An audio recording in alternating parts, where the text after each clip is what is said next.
Hoje vamos falar sobre um assunto que poucas pessoas falam, mas eu quis trazer aqui para esse canal e você aprender e saber como lidar na sua prática clínica.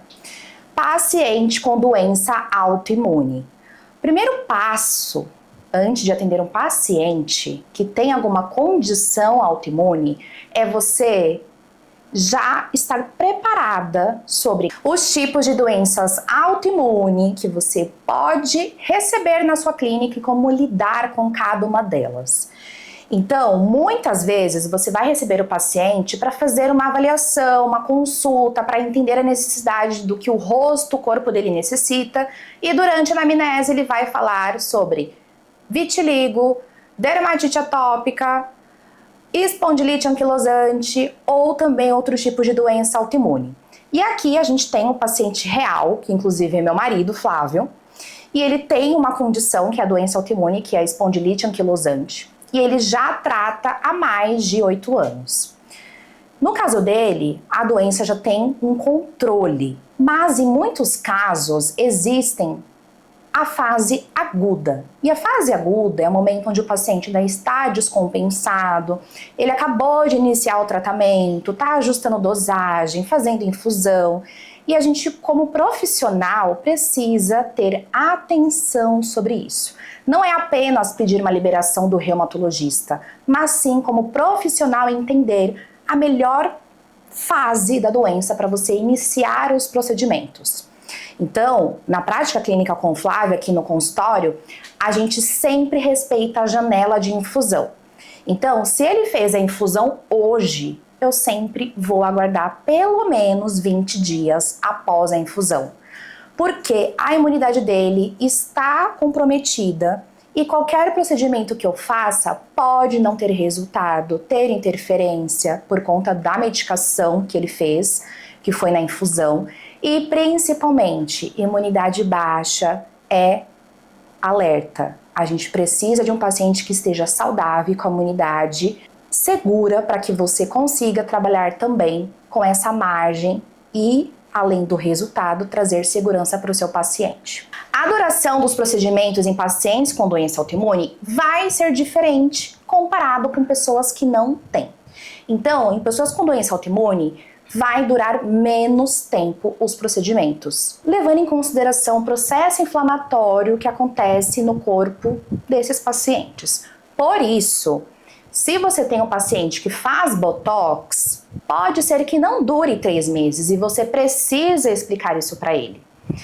Então, a manutenção vai ser mais cedo comparado com outros pacientes que não tenham doença autoimune. Em relação ao resultado, esses pacientes podem ter um processo inflamatório mais acentuado, inchaço, vermelhidão e também a cicatrização um pouco mais tardia. Por isso, é importante você explicar todo esse contexto durante a avaliação e também acompanhar esse paciente pós-procedimento. Geralmente aqui na clínica, ao invés de fazer o retorno com 15 dias, eu faço o retorno com 20 dias, pois terá tido tempo de cicatrizar, ter melhorado o rostinho e também, se for necessário qualquer ajuste, o paciente não vai estar tão inflamado e tão sensível. E agora vocês vão escutar um breve relato dele como paciente aqui da clínica, cuidando da saúde, mas também ao mesmo tempo da questão estética.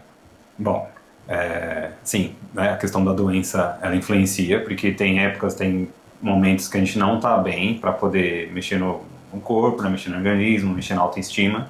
Então você tem que respeitar realmente a parte do tratamento, e aí quando você está 100% bem novamente, porque né, a doença ela é uma gangorra, né, até a hora que ela está lá em cima, até a hora que ela está aqui embaixo, então você vai pegar o meio termo ali que você está bem e vai cuidar de você, né, porque você não pode se negligenciar.